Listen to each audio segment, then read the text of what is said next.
Ya está aquí, ya llegó. Este es el momento. Ha llegado la hora de controversias manmanas. Hola, mis estimados oyentes. Pues aquí estamos una semana más para tratar el capítulo 17 de Nadie conoce mi historia, la biografía no oficial de José Smith, escrita por Fan Brody, una escritora de biografías, ganadora de varios premios y que era también miembro de la Iglesia de Jesucristo de los Santos Últimos Días, es decir, la Iglesia mormona, pero fue, digamos, expulsada de ella, excomulgada, es decir, expulsada porque la biografía era tan fiel a la realidad que no les gustó a los líderes. Incluso su tío, que luego fue presidente de la Iglesia, David McKay, estuvo en contra de esta biografía. Bien, como hemos dicho, vamos a tratar el capítulo 17, titulado Calvario en la cárcel de Liberty. Y sin más demora, comencemos. Al amanecer, los prisioneros escucharon el ruido de las armas y vieron al general Doniphan formar su brigada. Ningún misoriano se había hecho amigo de los mormones con tan determinación y peculiar constancia. Era él a quienes Lucas había ordenado llevar a cabo la ejecución. Cuando la línea se formó, Doniphan caminó hacia los prisioneros, con su enorme cabeza y su delgada figura perfilada en la creciente luz. Por Dios, dijo sin preámbulo, habéis sido sentenciados por el Consejo de Guerra a ser fusilados esta mañana, pero yo seré condenado si tengo parte del honor o de la desgracia de ello. Y he ordenado a mi brigada que se ponga en marcha y abandone el campamento, pues lo considero un asesinato a sangre fría. Con un gesto de despedida se alejó y despidió a sus hombres enérgicamente. Esta insubordinación confundió a todo el campamento. Lucas convocó a un segundo consejo de guerra y leyó a los otros generales el desafiante mensaje de Doniphan. Es un asesinato a sangre fría. No obedeceré su orden. Mi brigada marchará hacia Liberty mañana a las 8 de la mañana, y si usted ejecuta a estos hombres, lo haré responsable ante un tribunal terrenal. Que Dios me ayude. Después de un debate, Lucas sugirió que la ejecución se llevara a cabo en Independence. La amenaza de Doniphan le había dado una pausa y necesitaba tiempo para pensar, pero estaba decidido al menos a hacer desfilar al profeta cautivo ante sus santos y marchó de vuelta a Far West en un arrogante gesto de triunfo. Este fue el día más amargo que Far West vería jamás. Antes de la rendición había habido terror, pero el terror se igualaba al coraje y a la firme decisión de morir por el profeta. Ahora solo había desesperación. Los hombres apilaron lentamente sus armas en la plaza pública y se pusieron en fila para ceder sus propiedades para pagar una guerra que no había sido obra suya. Las mujeres se agolparon alrededor del vagón de la prisión, observando en silencio la angustia despedida de los prisioneros y sus esposas. La madre de José se abrió paso entre la multitud cuando el carro de la prisión estaba a punto de salir, alcanzando a través de la lona y tomó a su hijo de la mano. Él no habló. José gritó al final, no puedo soportar irme hasta que no escuche tu voz. Dios te bendiga, madre, respondió con fuerza mientras el conductor levantaba sus caballos y los sacaba al galope de la ciudad. Y entonces la milicia se volvió loca. Según los relatos de los mormones, 6.000 hombres visitaron Far West en una semana. No dejaron nada. Dispararon a los cerdos y al ganado por deporte, reduciendo a los mormones, a quienes se les había prohibido salir de la ciudad, a una dieta de maíz seco. Los principales líderes a los que José había advertido de que huyeran fueron cazados como lobos de pradera, y los que se resistieron a ser capturados fueron fusilados. En la violación iba de la mano del saqueo. Varias muchachas fueron atadas a los bancos de la escuela y violadas por una veintena de hombres. Después de 6 días de este deporte, el general Clark llamó a todos los hombres mormones a la plaza pública. A 56 que estaban bajo arresto les ordenó ir a Richmond para ser juzgados. Los mormones nunca olvidaron lo que le dijo al resto. La reputación de este estado ha sufrido casi más allá de la redención por el carácter, la conducta y la influencia que habéis ejercido, y consideramos que es un acto de justicia que restará su reputación a su antigua posición entre los estados por todo el medio apropiado. Las órdenes del gobernador para mí fueron que deberíais ser exterminados y no se os permitiría permanecer en el estado, y si vuestros líderes no se hubieran rendido y los términos del tratado se hubieran cumplido, antes de esto vosotros y vuestras familias habríais sido destruidos. No digo que os vayáis ahora, pero no debéis pensar en quedaros aquí otra temporada. un hacer cosecha, porque en el momento en que hagáis los ciudadanos, estarán sobre vosotros. En cuanto a vuestros líderes, su destino está sellado. Siempre habéis sido los agresores que habéis traído sobre vosotros mismos estas dificultades por estar insatisfechos o no estar sujetos a la autoridad. Y mi consejo es que os convirtáis en ciudadanos, no sea que por la repetición de estos eventos os llevéis una ruina irrecuperable. En el camino a Independence, José comenzó a esperar que él y sus amigos pudieran escapar de la ejecución por completo. Tened buen ánimo, hermano, les animó. La palabra del Señor vino a mí anoche diciendo que permaneceremos con vida. Pero la amenaza de muerte estaba tan cerca que cuando le escribió a Emma antes de llegar a Independence no pudo enmascarar su presentimiento. Oh, Emma, por el amor de Dios, no me abandones a mí ni a la verdad. Pero acuérdate de mí, si no te vuelvo a ver en esta vida, que Dios nos conceda que nos encontremos en el cielo. No puedo expresar mi sentimiento y mi corazón está lleno. Adiós, oh mi bondadoso y afectuoso Emma. Soy tuyo para siempre, tu esposo y verdadero amigo. José fue exhibido por un día en Independence como un animal raro. Allí se enteró de que iba a ser enviado de vuelta a Richmond para ser juzgado en un tribunal civil por traición, asesinato, incendio, robo, hurto y perjurio. A los generales Lucas y Clark se les hizo ver que ejecutar a un civil ilegalmente tendría consecuencias desagradables. En la cárcel de Richmond, los prisioneros estaban encadenados en el suelo de una celda vacía. Haydon había contraído fiebre por la exposición y la aguda tensión bajo la que sufría la devolvió sus viejos espasmos nerviosos y sus desmayos. Los guardias se burlaron de su delirio y les contaron a los demás las historias de saqueo, asesinato y violación que habían hecho en Far West. Padre Pratt estaba acostado junto al profeta una noche cuando estas historias se volvieron tan asquerosas que no pudo cerrar sus oídos a ellas. De repente, dijo José, se levantó y habló con voz de trueno. ¡Silencio, demonios del abismo infernal! En nombre de Jesucristo os reprendo y os ordeno que os calléis. No viviré ni un minuto más y no escucharé tal lenguaje. Dejad de hablar así, dejad de hablar así, o vosotros o yo moriremos en este instante. Los guardias se alejaron avergonzados y medio asustados. Pratt estaba abrumado. He visto al ministro de Justicia. Escribió más tarde en su autobiografía, vestidos con ropa de magistrado y criminales acusados ante ellos, mientras la vida quedaba suspendida en un suspiro. Pero solo he visto dignidad y majestad una vez mientras estaba encadenado a medianoche en una mazmorra en un oscuro pueblo de Missouri. Después de 5 días, los hombres fueron desatados y llevados a la corte. Allí José se enfrió por lo que vio. Su juez fue Austin A. King, quien una semana antes había demostrado su imparcialidad publicando una carta en el Missouri Argus acusando a los mormones de incendio y asesinato. Casi todos los hombres que pudieron testificar a su favor fueron arrestados y juzgados. José encontró que faltaba entre ellos el sagaz Brigham Young, el gentil Edward Patrick y el payaso de Herbert Kimball. Solo ellos habían escapado de la redada. Sus ojos se posaron finalmente en los testigos del Estado.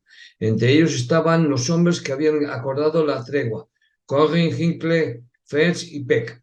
John Whitman se había unido a ellos, pero la mayor sorpresa fue ver a Samson Abad, arrogante como siempre, sentado en el banquillo de los testigos, la estrella de la acusación.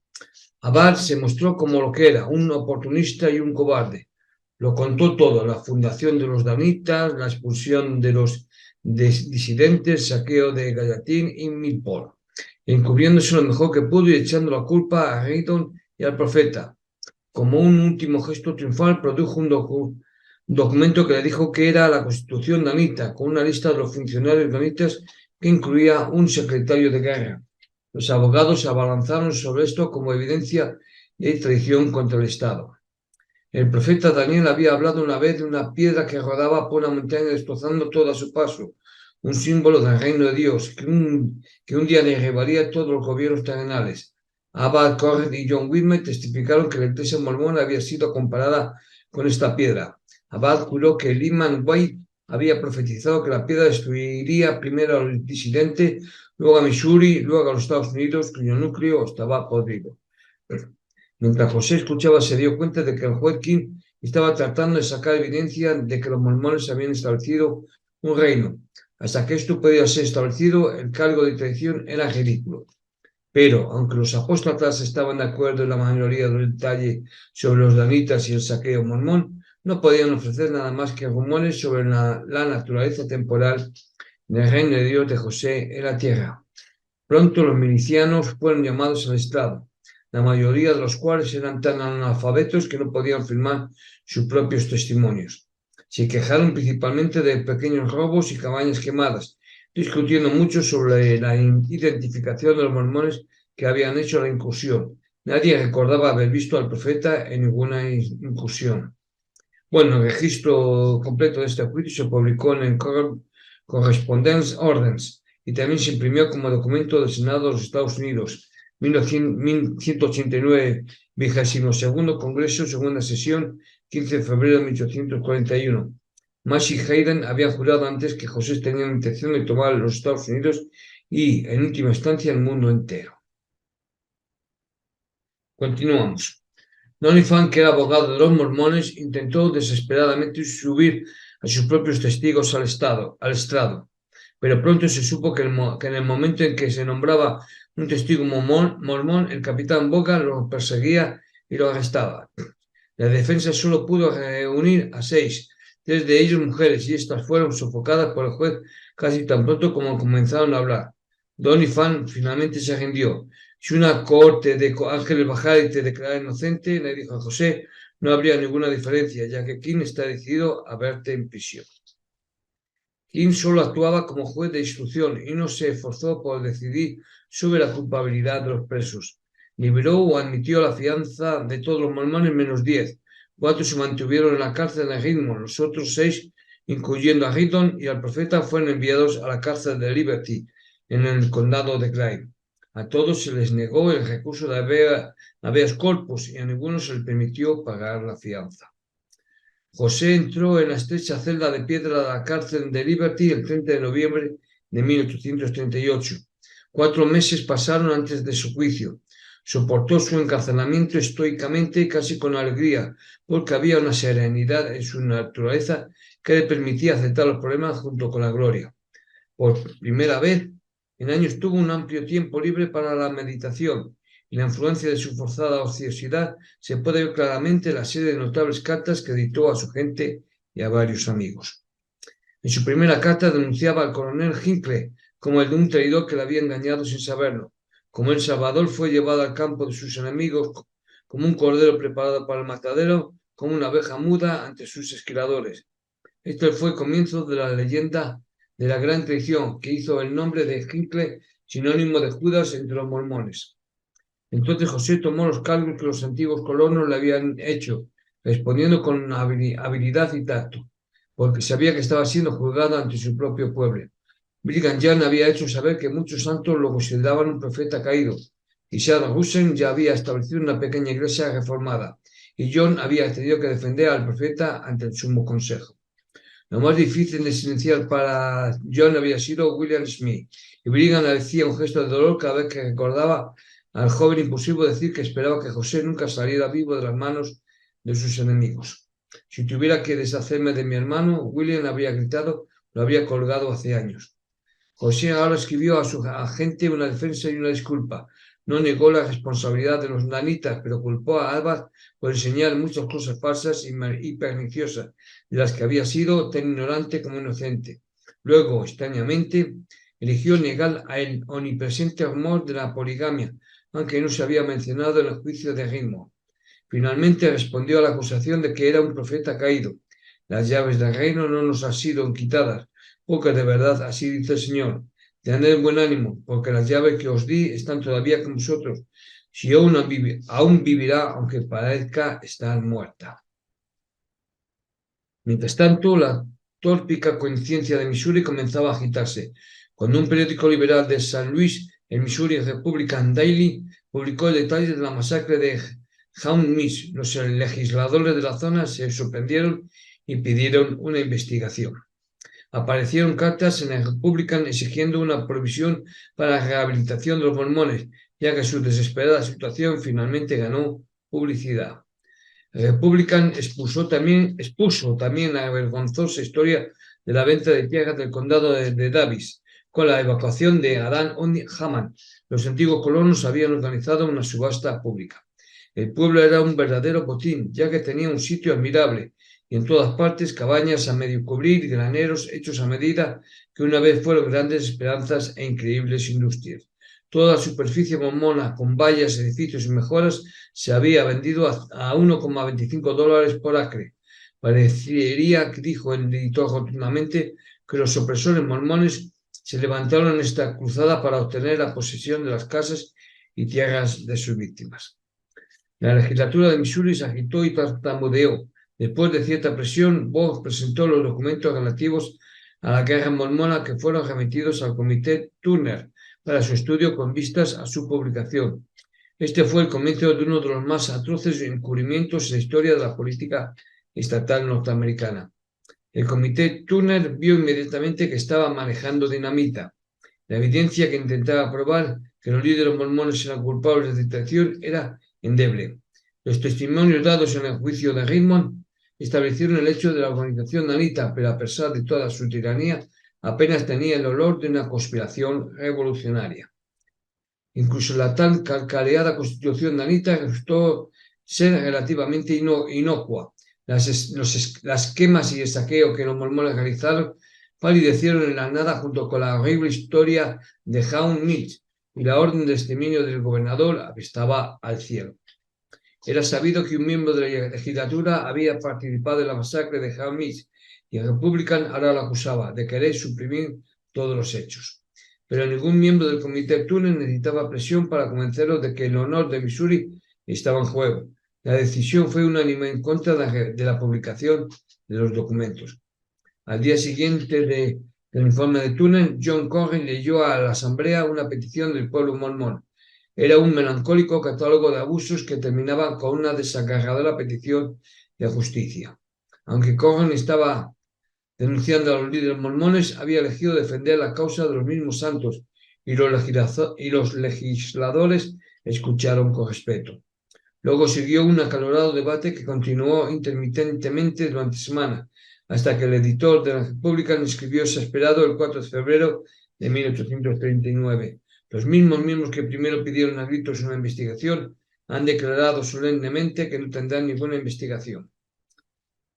Palwes ya había encontrado un nuevo líder. Fue la única flota en toda una avalancha de infortunios que Brigham Young había logrado mantenerse fuera de la cárcel. Más que nada, los mormones necesitaban un hombre que mirara su éxodo en términos del problema de abastecimiento. John se puso a trabajar con un vigor que barrió la apatía y la desesperación como escoba limpia. A sus insistencias, 200 de la familia mejor equipada reunieron toda su comida y equipo para ser usados para el bien común. Despachó emisarios por adelantado para hacer depósitos de maíz a lo largo de la ruta y renegociar contratos para el traslado en ferry. A mediados de febrero se vio obligada a huir a Illinois para escapar del arresto, pero su previsión ya estaba dando frutos. Los santos soportaron mucho sufrimiento en el éxodo, pero por suerte la temporada fue sin tormentas y los caminos congelados eran relativamente transitables. La palabra imposible se ha vuelto obsoleta con nosotros, escribió Elizabeth Snow a un amigo a finales de febrero.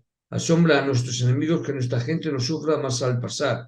Dicen que los mormones tienen la certeza de ir al cielo, que gustosos morirían por ello. Los cálculos del número total de mormones expulsados de Missouri variaron desde los 8.000 de Lisa Snow hasta la exagerada afirmación de 50.000 hecha en un momento de precipitación por el profeta. La mayoría de los mormones se detuvieron en Queens, al otro lado de Missouri, en Illinois, donde los ciudadanos ofrecieron caridad y compasión. Bien, la carta de Lisa Snow a Don Stratton, fechada el 22 de febrero de 1839, ahora en la biblioteca de la Western Reserve Historical Society en Cleveland, la estimación de José se hizo en una carta de Isaac Galland, escrita desde la cárcel de Liberty y publicada en Times Station, volumen 1, página 52. Aunque los historiadores mormones generalmente estiman el número en 12.000 a 15.000, insisten en que no más de 800 hombres estaban bajo las armas en Far West. Bien. Continuamos. Había una fricción fronteriza crónica entre Missouri e Illinois, y los Shookers agradecieron la oportunidad de demostrar una nobleza de carácter ajena a los despreciados Hookers. Más importante aún, se avecinaba una elección presidencial y la Asociación Democrática que controlaba los votos en el área de Quincy estaba ansiosa por hacerse amiga de este enorme nuevo bloque de votantes, temiendo que los mormones apoyaran a Wynne en su amargura contra el gobierno demócrata de Missouri. Solicitaron fondos para aliviar la angustia de los mormones y hicieron lo posible por proporcionarles vivienda por interés de quedantes. A pesar de esta hospitalidad, estaba claro para todos que Quincy solo podía absorber una fracción de los indigentes. Los mormones se enfrentaron a la elección de dispersarse ampliamente o comprar en grupo varios miles de acres de tierra a crédito. Toda la tradición de esta frontera animaba a lo primero, pero el sacerdocio de José se había convertido en un poder cohesivo que no podía ser disuelto por una palabra. Además, el sufrimiento había transformado a esta gente en parientes. Los especuladores inmobiliarios de Illinois consideraban a los mormones como el juego más justo que había llegado al Estado. Mucho antes de que todos los fugitivos hubieran cruzado el río, las propuestas estaban llegando. Y Seat Gallagher ofreció un terreno de 20,000 acres entre los ríos Mississippi y Des Moines, en el territorio de Iowa, a $2 el acre. La suma se pagaría en 20 cuotas anuales sin intereses. Bien, nota del traductor. El partido Wynne de los Estados Unidos fue un partido político que existió durante el siglo XIX. Fue creado para servir de oposición a la política de Andrew Jackson y se denominó Wynne por analogía a los Wynne británicos que se habían opuesto al poder real durante la restauración inglesa.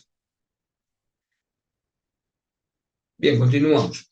Esta era una parte del tratado de mestizaje que había sido reservado por el gobierno federal para la descendencia de los matrimonios mixtos comunes en esa zona. Los mestizos, con una despreocupación calculadora, habían vendido y revendido sus derechos de armas y caballos, frecuentemente vendiendo el mismo derecho a media docena de diferentes pastores usando títulos falsos. El valor del título de Gala sobre cualquier parte del tratado era extremadamente dudoso, pero los mormones eran tan ignorantes de esto como del pasado accidentado de Gala. Su condado natal en Illinois, Hancock, lo conocía como ladrón de caballos y falsificador. Cuando hizo campaña para la legislatura de 1834, admitió abiertamente su asociación con los notorios criminales de la masacre. Y muchos votantes se divirtieron tanto con su honesta admisión de su pasado deshonesto que estuvieron muy cerca de elegirlo. Haciéndose pasar por simpatizante y probable converso, Galland escribió al profeta en la cárcel de Liberty. Impresionado, como siempre, por un lenguaje superficial, José respondió con entusiasmo a la conmiseración y el elogio untuoso de Galland y expresó su interés en el tratado. Así fue como en las primeras semanas de su llegada a Illinois, los mormones comenzaron no solo a verse envueltos en una red de tratados de tierra fraudulentos, sino también a ser absorbidos por la vorágine de la política local. Los meses solitarios de José en la cárcel de Liberty estuvieron salpicados de momentos ocasionales de placer y habían marcado al profeta desde su temprana conversión en el estado de Nueva York. Se nombró a sí mismo guardián y se quedó en la cárcel como perro guardián peludo y peligroso, trayendo ocasionalmente comida a los prisioneros y manteniéndolos informados de los acontecimientos locales. Owen, que tenía la cara de un mastín y la fuerza de un oso, era un compañero jocoso y amable que iluminaba las horas con sus chismes y su humor terrenal. Los guardias lo toleraban con buen humor, sin saber de su fabulosa habilidad con el arma y la fiereza de su amor por José. Elma visitó la cárcel 2 veces antes de dejar el estado, llevando consigo a José de 6 años. Estas visitas fueron horas felices y tiernas, estropeadas solo por la rapidez de su paso. Cuando José dio a su esposa e hijo una última despedida, pronunció una bendición sobre la cabeza del joven José con una triste solemnidad que el niño nunca olvidó. Su partida a Illinois dejó a José con una melancolía que no pudo quitarse de encima. A medida que pasaban las semanas y parecía cada vez más claro que José y sus compañeros de prisión no iban a ser llevados a juicio, perdió toda la fe en Doniphan y los otros abogados, a los que había garantizado los honorarios que ahora ascendían a $16,000. que satisfacieron todas sus peticiones con aplazamientos. No parecía haber esperanza excepto en un intento de ruptura. Los hombres planearon una noche para subyugar al carcelero cuando éste les trajera la cena, pero por coincidencia 6 amigos llegaron de visita esa misma noche y el carcelero trajo guardias adicionales. Jairun apuró al carcelero mientras admitía a los visitantes, pero en la confusión resultante los amigos que ignoraban los planes demostraron ser más un estorbo que una ayuda, y un guardia escapó y cerró de golpe la pesada puerta. Los visitantes, que fueron arrestados rápidamente, ahora miraban impotentes a José para pedirle consejo. Aconsejó a cada uno de los hombres que defendiera su propio caso, y cuando uno protestó, pero no entiendo la ley, José dijo irónicamente, bueno, ve y suplica justicia tan fuerte como puedas y cita a Blastón de vez en cuando, y lo tomarán todo por ley. Después de algunas semanas, los prisioneros hicieron un segundo intento de ganar su libertad, esta vez aflojando las piedras y la madera del muro y de la prisión. Usaron taladros de contrabando como herramienta, pero la madera era dura y los mangos de los taladros cedieron antes de que se soltara la última piedra. Cuando Gowell intentó suministrarles nuevas herramientas, los guardias sospecharon y descubrieron el agujero.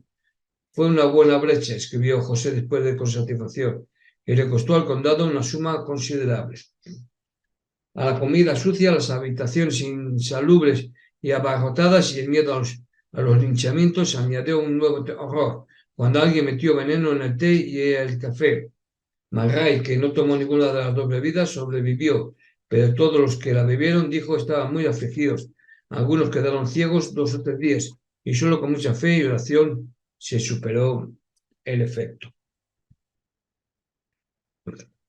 Las molestias de la prisión fueron soportadas con fortaleza por todos los hombres, excepto Haydon. Sus frecuentes ataques fueron seguidos por periodos de lloriqueos que ponían de los nervios a los hombres más jóvenes. Cuando el 25 de febrero Doniphan consiguió finalmente que les pusieran en libertad mediante un recurso de habeas corpus, los demás vieron su salida con alivio. José, cuya desilusión con el hombre mayor ya era completa, escribió en su diario con desprecio. Dijo que los sufrimientos de Jesucristo eran una tontería frente a los suyos. Contento de librarse de él como compañero de prisión, el profeta se inquietó al pensar en lo que Haydon haría con los santos de Illinois y tomó medidas inmediatas para frenar su autoridad. Tengan cuidado con una imaginación extravagante, florida y latiente, escribió a sus hermanos, y ordenó que los asuntos de la iglesia fueran tratados por una conferencia general en vez de un solo hombre. Temeroso de que Haydon intentara revivir la Orden Unida, los danitas prohibió la organización de grandes grupos basados en principios de propiedad común o de grandes consorcios de empresas, y advirtió contra la impropiedad de la organización de bandas o compañías por pactos o juramentos mediante castigo o secretos. Aunque José por primera vez tuvo el placer de hacer un balance de sus errores pasados, perdió poco tiempo en el remordimiento y comenzó a dar vueltas al patrón de una metafísica aún más complicada. Ya sea que haya un dios o muchos dioses, será manifestado, escribió a sus hermanos, sugiriendo la riqueza de las revelaciones por venir. Todos los tronos y dominios, principados y potestades serán revelados, también si hay límites establecidos a los cielos o a los mares, o a la tierra seca, o al sol, la luna o las estrellas. Todas sus glorias, leyes y tiempos establecidos serán revelados. Pero esta vez decidió que no debería haber ningún reparto de pelas entre los cerdos. Solo aquellos hombres que habían probado su lealtad en el crisol del sufrimiento deberían tener el privilegio de escuchar los grandes misterios del reino. Esto sería particularmente cierto en su nuevo orden patriarcal del matrimonio, vulgarmente referido por sus enemigos como la comunidad de las esposas. Es dudoso que José tuviera claro en su mente cuál debería ser el orden matrimonial ideal, pero la larga ausencia de Emma y su vívido recuerdo de las encantadoras muchachas que lo idolatraban desde su respetuosa distancia, Elizabeth Snow, que escribió largos poemas de su gloria, Luisa Beaman, de pechos llenos y inquietamente bella, la ardiente Nancy Haydon, que había testificado su favor con tanta vehemencia juvenil en el juicio del reino. Sirvieron ahora para intensificar su certeza de que había una ley matrimonial celestial especialmente diseñada para la gloria de sus hermanos. Quizá recordó sus meses en Spaldwell en la casa de Lucinda Morgan Harris, quien le dijo a una amiga en años posteriores que había sido la amante del profeta, y concluyó que tanto las mujeres casadas como las vírgenes debían tener el privilegio de unirse a su propio círculo de esposas espirituales. La joven reina Priscindia Huntington Buell, cuyo marido se había vuelto contra la iglesia, le hizo una visita en la cárcel en febrero. Cuando vino por segunda vez en marzo y fue rechazada por el carcelero, le escribió una carta enigmática y tiene en la que le insinuaba un gran plan de que pronto revelaría a sus más fieles seguidores. Los sueños de José de imperio e indulgencia eran una consecuencia natural de la melancolía por un sufrimiento de su pueblo y la injusticia de su propio encarcelamiento. Pero hubo una intensidad en su imaginación que transformó la trama fundada de su ensueño en una magnífica comisión. ¿Cuánto tiempo puede permanecer impura el agua que fluye? Escribió. ¿Qué poder podrá detener los cielos? Tan inútil le sería al hombre extender su débil brazo para detener al río Missouri en su curso decretado o para devolverlo hacia atrás, como evitar que el Todopoderoso derrame conocimiento del cielo sobre las cabezas de los santos los últimos días. ¿Qué son Bon y sus cómplices del signo sino sauces bamboleantes a la orilla del río que recoge las ramas secas? También podríamos argumentar que el agua no es agua, porque los torrentes de la montaña arrastran el fango y ensucian el arroyo cristalino. Como así decir que nuestra causa ha caído porque los renegados, los mentirosos, los sacerdotes, los ladrones y asesinos, todos ellos igualmente tenaces en sus artes y credos, han derramado desde su iniquidad espiritual en las alturas y desde su baluarte del diablo un diluvio de tierra, fango y suciedad y vómito sobre nuestras cabezas. No, Dios lo prohíba. El infierno podrá derramar su furia como la lava ardiente del monte Vesubio o del Etna o de la más terrible de las montañas ardientes, pero el mormonismo perdurará. El agua, el fuego, la verdad y Dios son todas realidades. El mormonismo es la verdad de Dios en su autor. A medida que pasaban los días y el odio frenético de los antiguos colonos se iba extinguiendo, los prisioneros se convertían cada vez más en una vergüenza para los funcionarios locales, que se mostraban reacios a llevarlos a juicio para que no se vieran obligados a absolverlos. Finalmente, el 6 de abril de 1839, José y sus hombres fueron sacados de la cárcel de Liberty y se dirigieron a toda prisa al condado de Davis, sede de sus presuntos delitos. Temiendo un grupo de rescate, el guardia hizo un amplio desvío para evitar Far West y finalmente depositó a los prisioneros en la escuela de Gallatin. 6 meses antes, la presencia de José habría sido una invitación a la horca, pero ahora, desde el éxodo de los mormones, los antiguos colonos habían vuelto a sus costumbres descuidadas y amables. Habiendo ganado la guerra y expropiado la propiedad mormona, ya no se preocupaban por un puñado de vidas. Durante el día, la escuela estaba llena de visitantes curiosos y no poco amistosos. El abogado de José, Peter Burnett, señaló que Lyman Wynne, cuya fiereza se había convertido en legendaria, era un gran favorito. Bebía libremente con sus guardias y discutía las recientes batallas con total franqueza y buen humor. Allí nos azotasteis, admitió con un rugido de risa, pero aquí bien nos vencimos. El profeta y Wynne hablaron incesantemente, dijo Bunner, y no durmieron en absoluto durante varias noches. No era porque no tuvieran cárceles o porque el suelo en el que se esperaba que durmieran estuviera lleno de barro, ya que la cárcel de Liberty no era un palacio de lujo, sino porque el aliento de libertad estaba en sus narices. Aunque delgados y demacrados por su larga ociosidad y comida asquerosa, habían observado las nubes desde la silla de montar de un caballo en vez de a través de una rejilla oxidada y se les infundió una nueva fuerza salvaje. Burnett informó que casi todos en el juicio estaban borrachos excepto José, quien, aunque pasaba tanto licor como cualquiera, se mantuvo sobrio todo el tiempo. El abogado José abogó por un cambio de sede a otro condado, ya que era imposible conseguir un panel de 12 hombres en el condado de Davies que no estuvieran implicados en la guerra mormona. Los abogados ganaron su punto y con ello la libertad de José. Era consciente de que nunca más podía volver a la cárcel y escuchar el tortuoso crujido de la maquinaria de la justicia de Missouri. Sus tenientes en la maleza estaban ansiosos por emboscar a la guardia. Si cambia de lugar, le había escrito a Alson Ripley, hágame saber a qué condado vendrá y cuándo, lo más cerca posible y qué camino tomarán, porque seré una serpiente junto al camino. Resultó que José no necesitó un equipo de rescate. De camino al condado de Bond, Hiram compró una jarra de whisky endulzado con miel. a esta ofrenda propiciatoria, José añadió un soborno de $800. Era suficiente. El sheriff les vendió obligatoriamente varios de los caballos y a unos 40 kilómetros de Adán Hamán, obviamente cerca de Far West, el guardia se emborrachó y se fue convenientemente a dormir. José montó un fino semental castaño oscuro y con los otros prisioneros cerca de él remontó el camino hacia su antiguo asentamiento, donde se unió al último remanente de mormones que se dirigían al Mississippi. Y con esto doy por finalizado la lectura del capítulo 17, Gabario en la cárcel de Liberty. La próxima semana, si nadie lo impide, veremos el capítulo 18 titulado Nabuth. Y bien, mis estimados oyentes, pues espero que nos veamos la próxima semana. Hasta entonces, portaros bien, ser felices, ser buenos. Hasta pronto.